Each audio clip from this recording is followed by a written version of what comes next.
नमस्कार, कैसे हैं आप सभी?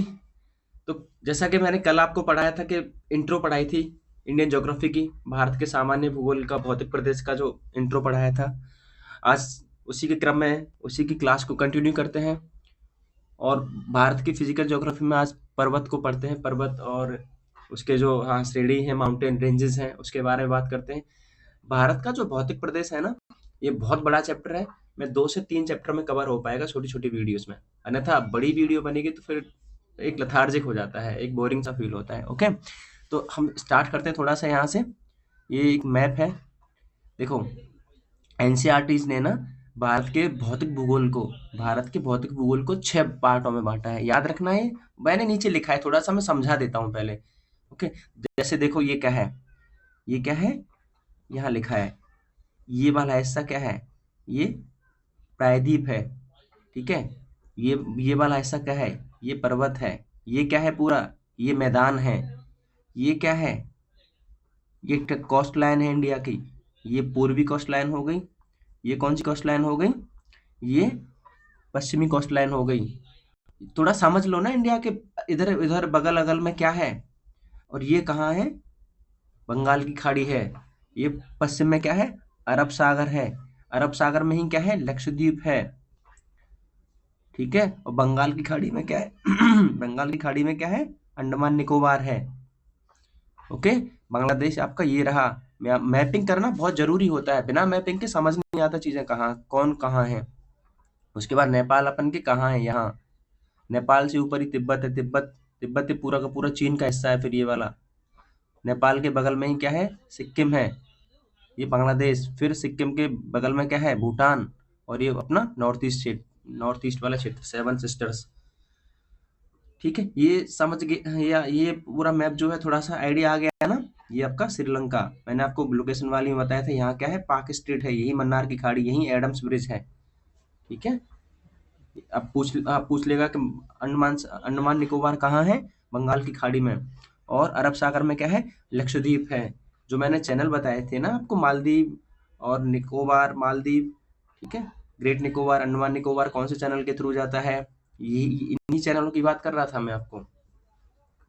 चलो, और इसके लक्षद्वीप के नीचे ही क्या है? मालदीव है, देश है। यहाँ थोड़ा दिखाया नहीं है, तो थोड़ा सा मैप समझ आ गया ना? ऊपर इसके पाकिस्तान है, फिर पाकिस्तान के ऊपर अफगानिस्तान है, ठीक है? चलो, तो उसके बाद में अब एक क्या है मेन इंटरेस्टिंग वाला पहला क्वेश्चन, तो आपको यही बन जाएगा। ये जो मैप दिखाया है ना मैंने, ये क्यों दिखाया है? इसलिए दिखाया है कि जो भारत का कितना परसेंट एरिया तो मैदान है, और कितना परसेंट एरिया उसका पठार है, कितना परसेंट एरिया उसका पहाड़ी है, और कितना परसेंट एरिया उसका पहाड़ है। हिल्स और माउंटेन में फर्क जानते हैं ना? अरे हिल्स, पहाड़ थोड़े से, पर्वत जो होते हैं वो ऊंचे होते हैं, और पहाड़ियां थोड़ी नीची होती हैं। घिस घिस के उसको पहाड़ियां कहते हैं, हिल्स को, ठीक है? तो मैं क्या रिपीट कर रहा हूँ कि भारत का कौन सा एरिया कितने परसेंट है। पहला क्वेश्चन तो आपका यहीं से आता है, आना ही आना होता है। तो आप याद रखेंगे कि भारत का 43% एरिया क्या है? क्या है? 43% एरिया मैदान है, प्लेन्स हैं। और देखो प्लेन्स को इसमें कैसे दर्शाया गया? ये वाला प्लेन्स, ये रहा, ये रहा, ठीक है? ये उत्तर के मैदान है, सॉरी, अब विशाल मैदान है ये विशाल मैदान है। मैदान तो यहाँ भी होंगे ना पठार में, लेकिन पूरा पठारी प्रदेश है, पठार के अंदर है। लेकिन मैं क्या बता रहा हूँ आपको कि 43% एरिया क्या है? भारत का मैदान है। मेंशन आपको, just a second, please remember, देश का 43% एरिया क्या है? मैदान है। 27% एरिया क्या है? ये देखो, ये पूरा 27% एरिया है, ये वाला पूरा हिस्सा, ये जो यहाँ तक का देख रहे हो, ये क्या है? 27% एरिया। ये क्या है? पठार है। ये क्या है? ये पठार है। और 18%, 18.5% क्या है? पहाड़ी है। 18.5% क्या है? हिल्स है, हिल्स है। और 10.5% क्या है? माउंटेन्स है। तो एक नजर में आपको याद होना चाहिए कि भैया 43% तो मैदान है भारत में, 27.5% पठार है भारत में, 18.5% पहाड़ी है भारत में, और 10.5% क्या है? पहाड़ है भारत में। ये रटा रटाया होना चाहिए हर हालत में, ओके? चलो, उसके बाद में नेक्स्ट देखो, मैं क्या बता रहा था कि एनसीईआरटी के अनुसार भारत को कितने भौतिक प्रदेशों में, कितने फिजिकल जोन में बांटा गया है? 6 में बांटा गया है पूरे भारत को। उत्तर तथा उत्तर पूर्वी पर्वतमाला, देखो यहाँ से क्लियर हो जाएगा आपको, यहाँ से ये वाला एक इसको रख लो, ये उत्तर, ये वाला पूरा का पूरा हिस्सा, ये पूरा का पूरा हिस्सा एक इसमें बांट दिया। उसके बाद उत्तर भारतीय मैदान, ये उत्तर भारतीय मैदान पर्वत के नीचे ही तो है, ये उत्तर भारतीय मैदान, ये दूसरा भाग है। प्रायद्वीपीय भारत, ये तीसरा हिस्सा हो गया प्रायद्वीपीय भारत। भारत के मरुस्थल, देखो मरुस्थल यहाँ है, राजस्थान में है, तो चौथा एरिया यहाँ हो गया। तटीय मैदान देखो ये रहा, ये तटीय मैदान, कोस्ट लाइन ये रहा, तो पांचवा ये तटीय मैदान एक ही तो है ना। और द्वीप समूह, और इसी में थोड़े आइलैंड हैं, देखो ये रहे, ये अंडमान निकोबार द्वीप समूह, लक्षद्वीप द्वीप समूह, ठीक है। तो ये क्या है आपका छठवां हिस्सा। अब समझ आ गया ना इसका मतलब क्या है। एनसीईआरटी के अनुसार 6 भौतिक प्रदेशों में कैसे बांटा गया है। अरे पहला तो ये पर्वत वाला हिस्सा ये बट गया साहब, दूसरा ये मैदान वाला ये बट गया साहब, तीसरा प्रायद्वीपीय भारत साहब ये वाला पूरा हिस्सा ये बट गया साहब, और चौथा भारत के मरुस्थल गुजरात और राजस्थान में, और पांचवा तटीय मैदान ये कोस्ट लाइन, ये वाली कोस्ट लाइन, और छठवीं द्वीप समूह वाली, ठीक है, जो अंडमान लक्षद्वीप है और अपन का अंडमान सागर ये है। ओके चलो, बस हम इसको क्लीन कर देता हूँ, ठीक है। चलो अब एक एक करके देखो, उत्तर तथा उत्तर पूर्वी पर्वतमाला ये इतनी बड़ी है ना, उत्तर तथा उत्तर पूर्वी ये वाली हिस्सा, ये जो मैं यहाँ दिखा रहा हूँ, ये यहाँ से और यहाँ तक, ये क्या उत्तर पूर्वी पर्वतमाला तो है ही है। तो क्या है, आज मैं केवल इनको ही कराऊंगा, क्योंकि 6 पार्ट हैं इसके, तो 2-3 क्लास लग जाएंगी 6 पार्टों को बताने में। तो इसमें ही फैक्ट है और इसी से ही क्वेश्चन मोस्टली आता है, उत्तर तथा उत्तर पूर्वी पर्वतमाला। समझ आ गया ना मैं क्या पढ़ा रहा हूँ और मैं कौन से टॉपिक के बारे में आज बताने जा रहा हूँ। और भारत का एरिया, पूरा भारत का जो फिजिकल ज्योग्राफी है, जो भारत की पूरी जो लैंड है, वो कितने परसेंट हिस्से में, किस हिस्से में जा रही है, कितना हिस्सा मैदान में है, कितना हिस्सा पठार में है, कितना हिस्सा पहाड़ी में है, कितना हिस्सा पहाड़ का है। ओके चलो स्टार्ट करते हैं। पहला ये वाला उत्तर तथा उत्तर पूर्वी पर्वतमाला, आज इसी को देखते हैं हम। थोड़ा सा पहले मैप देख लो आप, ये है, ये मैं बता तो रहा था कि यहाँ से पूरा का पूरा ये पर्वत श्रेणी है, ये पूरी पर्वत श्रेणी है, और इसमें विभिन्न, अरे जम्मू कश्मीर से लेके ये कहाँ है, अरुणाचल तक, ये कहाँ है, अरुणाचल, ये उत्तर पूर्वी पर्वतमालाएं हैं अरुणाचल तक, ठीक है। तो ये थोड़ा देख लो, ये उसके बाद में मैंने डिटेल में नीचे कराया है, तो थोड़ा सा देख लो यहाँ पे, ये पर्वत श्रेणियां हैं। अब अभी अभी थोड़ा समझ नहीं आएगा, मैं यहाँ से समझाऊंगा आपको, तो थोड़ा सा अभी इसके बारे में और इंट्रो देख लो। ये क्या है, मैंने यहाँ देखो यहाँ लिखा है, ये कश्मीर से लेके अरुणाचल तक फैला है, ये पूरी की पूरी उत्तर भारत का क्या है, पर्वतीय कहाँ से कहाँ तक फैला है, कश्मीर से अरुणाचल तक फैला है, 2400 किलोमीटर तक, कितना है 2400 किलोमीटर तक कश्मीर से लेके अरुणाचल तक। ये क्या है, फोल्डेड माउंटेन है। ये क्वेश्चन यहीं से निकल आया, दूसरा क्वेश्चन कि हिमालय पर्वत कैसा है, फॉल्ट फॉल्ट है या फोल्डेड माउंटेन है, मोड़दार पर्वत है या फिर भ्रंशोत पर्वत है, तो कौन सा पर्वत है, किस प्रकार का पर्वत है, फोल्डेड माउंटेन का प्रकार है हिमालय, ठीक है। उसके बाद इसके उत्तर में क्या है, तिब्बत का पठार। अरे तिब्बत का पठार देखो यहाँ समझ आएगा आपको, यहाँ से ये ऊपर इसके क्या है, लद्दाख के तिब्बत पूरा पठारी एरिया है ना, मतलब चीन का, तो इसके उत्तर में तिब्बत का पठार है, और दक्षिण में क्या है, सिंधु गंगा का ब्रह्मपुत्र का विशाल मैदान। अब सिंधु गंगा का विशाल मैदान देखो यहाँ समझ आएगा, इसके नीचे जो ये मैदान है ना, पर्वत के नीचे, उत्तर पूर्वी पर्वतों के नीचे ये पूरा क्या है, ये गंगा का, यमुना का, ब्रह्मपुत्र का ये मैदान ही, उसी से तो मैदान बना है।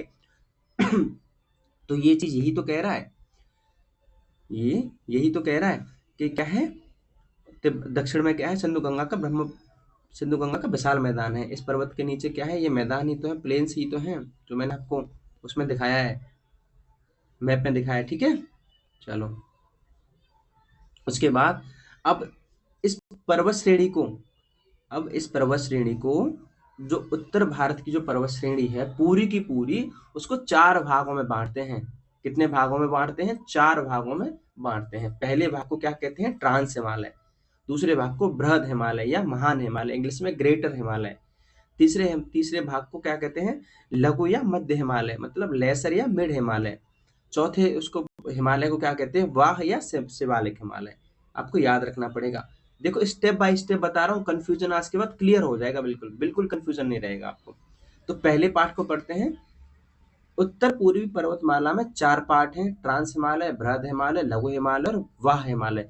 तो इसकी पहली कौन सी श्रेणी है, ट्रांस हिमालय। यहाँ से हम स्टार्ट करते हैं, ट्रांस हिमालय। ट्रांस हिमालय ये कहाँ से कहाँ तक है, देखो ट्रांस का अर्थ क्या है ये भी समझ लो। जो हिमालय बनने से भी पूर्व जो पर्वत है उसको क्या कहते हैं, ट्रांस हिमालय। ट्रांस का मतलब ही यही होता है कि जो जो पहले का हिमालय है। ट्रांस का अर्थ क्या है, देखो यहाँ लिखा है, ट्रांस का अर्थ है कि इसका निर्माण हिमालय से भी पहले हो गया था। अच्छा, तो जब हिमालय से भी ये ऊपर है तो जाहिर सी बात है कहाँ रहेगा, तिब्बत में है भाई। हिमालय से ऊपर कौन है, तिब्बत ही तो है। तो इसका विस्तार तिब्बत से, इसका विस्तार कहाँ है, तिब्बत से और भारत के लद्दाख तक है। इसका मतलब क्या समझ रहे हो, कि जो भारत का जो लद्दाख है ना, वो किस में आता है, वो ट्रांस हिमालय का हिस्सा है। क्लियर है, इसलिए मैंने ये लाइन लिखी है कि इसका विस्तार कहाँ से कहाँ तक है, इसका विस्तार तिब्बत से और भारत के लद्दाख तक है। ठीक है, तो और इसके बाद में नेक्स्ट पॉइंट आपको क्या याद रखना है कि ये किससे है, ये अवसादी चट्टानों से बना है। किससे बना है, अवसादी चट्टानों से बना है। ठीक है, चलो ये क्या है, चट्टानों से ये विचार लिख गया है, ये बना है लिखा है यहाँ पे। ये किससे बना है, अवसादी चट्टानों से बना है। ठीक है, तथा ट्रांस हिमालय और बृहद हिमालय, ये क्या है, जस्ट ए सेकेंड, बृहद बृहद हिमालय से अलग होता है। अब ये क्या मैं बता रहा हूँ, ये इसका मतलब ये है, जो ट्रांस हिमालय है और ट्रांस हिमालय के नीचे क्या आएगा, बृहद हिमालय आएगा। देखो ये क्रम में, ऑर्डर में बताया मैंने। ट्रांस हिमालय के नीचे क्या आएगा, बृहद हिमालय आएगा, बृहद हिमालय के नीचे आएगा लघु हिमालय आएगा, लघु हिमालय के नीचे क्या आएगा, वाह हिमालय आएगा। तो ट्रांस हिमालय ये तो हो गया ट्रांस हिमालय, और ये हो गया आपका बृहद हिमालय। इसके बीच में अलग भाई कोई रेखा तो होगी ना जिसको अलग करेगी।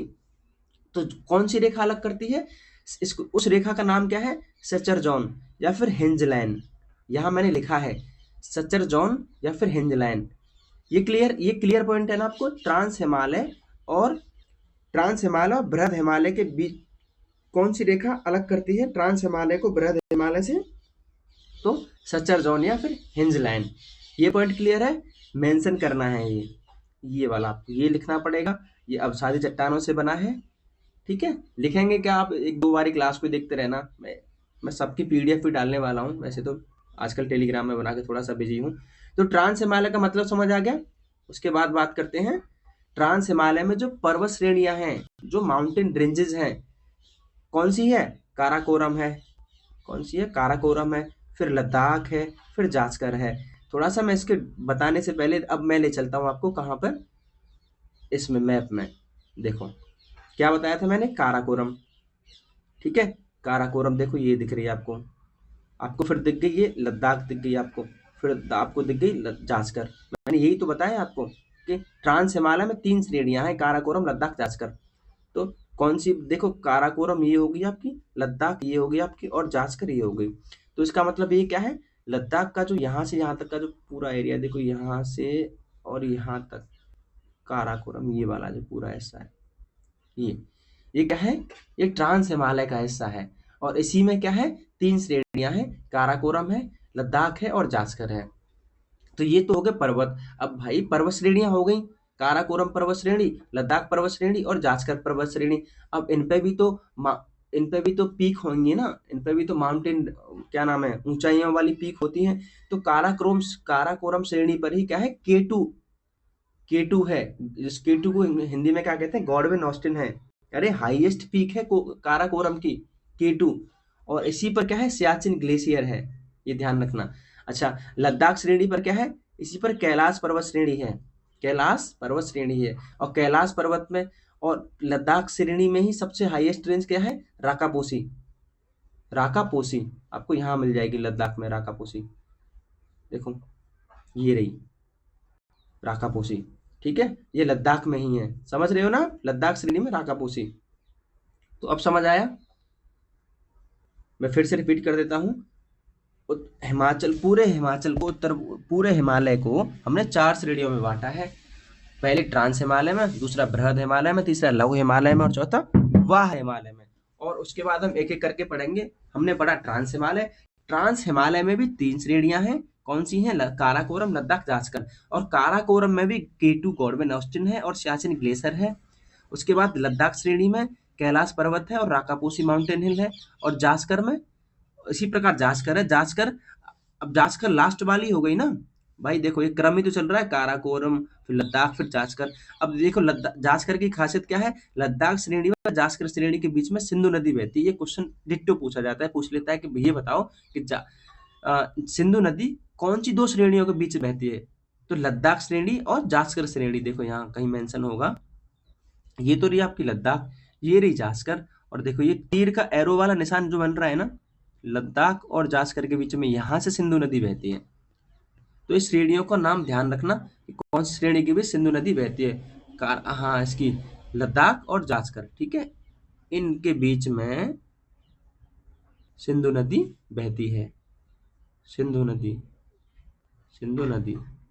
तो आपको ट्रांस हिमालय की पर्वत श्रेणियां और ट्रांस हिमालय के बारे में आपका पूरा का पूरा कॉन्सेप्ट क्लियर हो गया होगा। अब बात करते हैं, ये क्लियर हो गया, अब बात करते हैं बृहद हिमालय।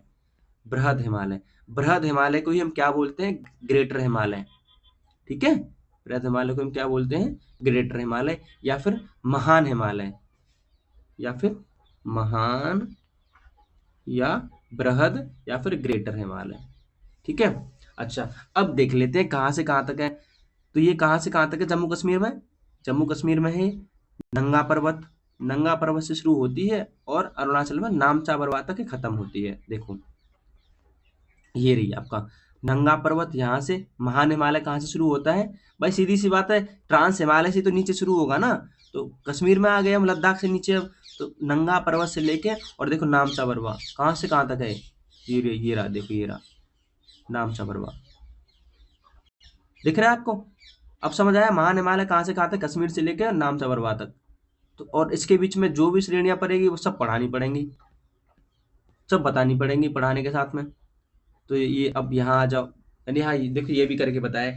नंगा पर्वत से लेके, नंगा पर्वत कश्मीर में, बीच में भाई उत्तराखंड की भी श्रेणी पड़ती है, फिर बीच में नेपाल भी पड़ता है, फिर इधर सिक्किम भी पड़ता है, नीचे भूटान भी पड़ता है, और अरुणाचल तो ये है ही नामचा पर्वत तक, नामचा माउंटेन अरुणाचल में। अच्छा, अब बात करते हैं क्या है इस श्रेणी के मध्य भाग में। देखो नेपाल आ गया, उत्तराखंड भी आ गया, उत्तराखंड भी आ गया। उत्तराखंड में कामेत, कामेत पर्वत श्रेणी और नंदा देवी, नंदा देवी। ये मैं ऑर्डर से ही बता रहा हूँ, पहले कामेत पड़ेगी फिर नंदा देवी पड़ेगी। इसी तरह अब बात, अब उत्तराखंड से आगे चले, क्या आ गया? नेपाल आ गया। नेपाल में भी तो कई सारी श्रेणियां होंगी। नेपाल की क्रम से श्रेणी क्या क्या है? और नेपाल में ही क्या है? माउंटेन एवरेस्ट है। माउंट एवरेस्ट नेपाल में ही है, वो भारत में नहीं है, ठीक है। तो वर्ल्ड की सबसे हाईएस्ट चोटी कहाँ है? माउंट एवरेस्ट कहाँ है? नेपाल में पड़ती है, 8,848। नेपाल में इसको क्या कहते हैं? सागर माथा कहते हैं। क्या कहते हैं? सागर माथा। अब नेपाल की माउंटेन रेंज की बात कर लेते हैं। सबसे पहले धौलागिरी पड़ेगी, फिर अन्नपूर्णा, फिर मसालू, फिर एवरेस्ट, फिर मकालू। और सिक्किम में क्या पड़ेगी? कंचनजंगा। सिक्किम में ही तो आगे आएगा ना, ठीक है। और अरुणाचल में नामचा बरवा। अब इसको हम मैप से समझ लेते हैं। देखो ये रहा मैप आपका। देखो मैंने क्या बताया आपको कि बृहद हिमालय कहाँ से कहाँ तक पड़ेगा? जम्मू कश्मीर से और अरुणाचल तक पड़ेगा। जम्मू कश्मीर से आगे चले तो उत्तराखंड आ गया, उत्तराखंड से आगे चले तो नेपाल आ जाएगा, और नेपाल से आगे चले तो सिक्किम, सिक्किम से आगे चले तो फिर अरुणाचल। तो देखो अब नंगा पर्वत, कश्मीर में नंगा पर्वत पड़ गया, नीचे आए उतरे तो उत्तराखंड में आए। उत्तराखंड में कौन? कामेत आ गया और नंदा देवी आ गया। उत्तराखंड से आगे चले, नेपाल आ गया, नेपाल, हाँ नेपाल आ गया। और नेपाल में जो श्रेणी है, नेपाल की जो श्रेणी है, उस लगातार श्रेणी पर्वत की, उसमें क्या है? देखो धौलागिरी, अन्नपूर्णा, ये भारत में नहीं है। धौलागिरी, अन्नपूर्णा, मसालू, एवरेस्ट, मकालू, और ये सिक्किम में कंचनजंगा, और उसके बाद अरुणाचल में नामचा बरवा। ये चीजें क्लियर हो रही है ना आपको? ठीक है, चलो वही बात मैंने यहाँ लिखी है कि नेपाल वाली श्रेणी ये रही, और आपकी ये कंचनजंगा जो मैंने अभी बताई थी, कहाँ? ये कंचनजंगा ये रही आपकी, अरुणाचल की नामचा बरवा ये रही, ठीक है। अच्छा, लद्दाख की सबसे ऊंची चोटी मैंने आपको बता रखी है, राकापोसी, ये रही राकापोसी लद्दाख की, ठीक है। लद्दाख की सबसे ऊंची चोटी कौन है? राकापोसी। और उसके बाद देखो उत्तराखंड के भी मैंने यहाँ लिखा दिए हैं। अच्छा, जैसे जैसे मैंने आपको क्या बताया कि जैसे ट्रांस हिमालय और बृहद हिमालय को कौन अलग करता है, सचर जोन या हिंज लाइन अलग करती है। ऐसे ही तो अब बृहद हिमालय के नीचे कौन सा आता है, मध्य हिमालय आता है। तो भाई बृहद हिमालय और मध्य हिमालय को भी कौन सी लाइन अलग करती है, मेन सेंट्रल थ्रस्ट, MNT बोलते हैं इसको। प्लीज याद रखना कि बृहद हिमालय, ग्रेटर हिमालय और मध्य हिमालय को कौन सी लाइन अलग करती है, मेन सेंट्रल थ्रस्ट। ठीक है, चलो अब देखो दो कंप्लीट हो गए आपके, कौन कौन से, ट्रांस हिमालय कंप्लीट हो गया और बृहद हिमालय कंप्लीट हो गया। अब बात करते हैं लघु हिमालय तथा मध्य हिमालय। एक ही बात है, लघु या मध्य हिमालय। ये क्या है, ये महान हिमालय, अरे जो ग्रेटर के नीचे ही होगा, सीधी सी बात है, क्रम से ही तो चल रहे हैं ना हम। तो महान हिमालय के दक्षिण में तथा शिवालिक के उत्तर में, इसका मतलब क्या है कि शिवालिक इसके उत्तर में होगा।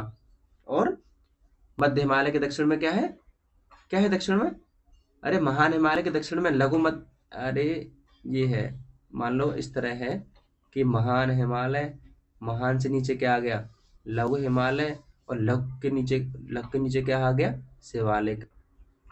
तो यही तो मैं कह रहा हूँ, शिवालिक हिमालय के उत्तर में क्या है, लघु है, और महान हिमालय के दक्षिण में क्या है, लघु है। बस यही लाइन इसको ये अर्थ बता रही है, ये महान हिमालय के दक्षिण में है और शिवालिक हिमालय के उत्तर में है। अब ठीक है, इसमें भी तो कोई श्रेणी होगी। तो लघु हिमालय में कौन सी श्रेणी है, पीर पंजाल श्रेणी, और ये पश्चिम में है। यह कश्मीर से हिमाचल में फैली है।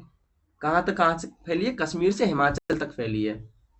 इस श्रेणी में मुख्य मुख्य नगर पड़ते हैं चक्राता, मसूरी, नैनीताल, रानीखेत, दार्जिलिंग, डलहौजी नगर। ये इनके नगरों को पूछता है कि ये बताओ कि चक्राता, मसूरी, नैनीताल कौन सी हिमालय की श्रेणी में पड़ते हैं। तो आप झट से कुट आंसर लगा देना, लघु या मध्य हिमालय। ठीक है, ये कॉन्सेप्ट अब क्लियर हो रहे हैं ना, ये चीजें कहाँ क्या होती हैं। ठीक है, चलो अब बात करते हैं लास्ट पर्वत श्रेणी की, शिवालिक हिमालय की। शिवालिक की, तो यह हिमालय की सबसे बाहरी तथा नवीन पर्वत श्रेणी है।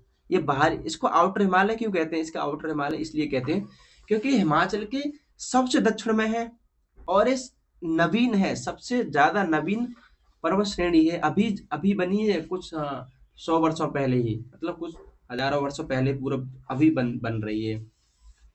इसलिए इसको क्या कहते हैं, आउटर हिमालय, मतलब ये हिमाचल हिमालय से बाहर है ये, इसलिए इसको क्या कहते हैं, आउटर हिमालय है। ओके, और एक और मैं यहाँ पर फैक्ट बता दूं, इन चारों श्रेणियों में अगर ये पूछ ले आपसे कि सबसे ज्यादा हिमाचल, पूरा का पूरा, पहले तो हिमालय क्या है, फोल्डेड माउंटेन है, नवीन है, ये अभी बन रहा है। और चारों श्रेणियों में से भी ये पूछ ले कि इन चारों श्रेणियों में से ये बताओ कौन सी नवीनतम पर्वत श्रेणी है, तो कौन सी है, वाह या शिवालिक हिमालय। मैंने यही आपको चीज यहाँ मेंशन करी है कि शिवालिक हिमालय यानी सबसे बाहरी तथा नवीनतम पर्वत श्रेणी है। ये हिमाचल प्रदेश से अरुणाचल तक फैली है। और अरुणाचल में कौन सी पर्वत श्रेणियां हैं, डाफला, मिरी, अबोर, मिसमी। डाफला, मिरी, अबोर, मिसमी, 4 पर्वत श्रेणी मैंने क्रम से बताई है। यहाँ पर देख लो आप, यहाँ पर दिख जाएंगी आपको। देखो ये रही डाफला, कहाँ है, डाफला ये रही, मिरी ये रही, अबोर ये रही, मिसमी ये रही। ठीक है भैया, ये चीजें क्लियर हो गई आपकी। शिवालिक हिमालय में क्या है, अब उसी तरह जैसे मैंने बताया था आपको कि बृहद हिमालय और किसको, बृहद हिमालय और ट्रांस हिमालय को कौन अलग करता है, सचर जोन या हिंज लाइन। और उसके बाद मैंने आपको क्या बताया था कि बृहद हिमालय और मध्य हिमालय को कौन अलग करता है, मेन सेंट्रल थ्रस्ट अलग करता है। उसी तरह शिवालिक हिमालय को कौन अलग करता है, शिवालिक के नीचे क्या है, शिवालिक के नीचे तो मैदान आ जाते हैं ना, गंगा, ब्रह्मपुत्र, यमुना के। तो गंगा यमुना मैदान को शिवालिक हिमालय को कौन अलग करता है, HFF, हिमालय फ्रंट फॉल्ट। ठीक भैया, चलो तो ये छोटी सी क्लास थी। उसके बाद में कल ये वाले चलेंगे आपके। देखो आज हमने पर्वत वाली तो पढ़ी, ये हिस्सा तो पढ़ा है ना, उत्तर तथा उत्तर पूर्वी पर्वतमाला। अब हम 2 वीडियो में मैदान को कंप्लीट कर लेंगे, पठार को कंप्लीट कर लेंगे, फिर उसके बाद मरुस्थल और तटीय मैदान और द्वीप समूह, ये भी क्लियर हो जाएगा। उसके बाद आप इसको पढ़ने के बाद ना पूरे भारत के फिजिकल के दर्शन आप घर बैठे कर लेंगे और पूरे के पूरे कॉन्सेप्ट क्लियर हो जाएंगे। उसके बाद ही आप समझ पाएंगे कि भारत का जो मानसून है ये किस तरह प्रभावित होता है, भारतीय क्लाइमेटोलॉजी ये क्या है, और भारत की जो ज्योग्राफी इकोनॉमिक्स वाली है वो चीजें समझ पाएंगे फिजिकल ज्योग्राफी को पढ़ने के बाद ही। ठीक है, एक बार नहीं भाई, 2 बार समझ लेना इसको, 2 बार वीडियो को देख लेना, ना समझ आए तो। छोटी सी वीडियो थी, मिलते हैं नेक्स्ट क्लास में। जय हिंद।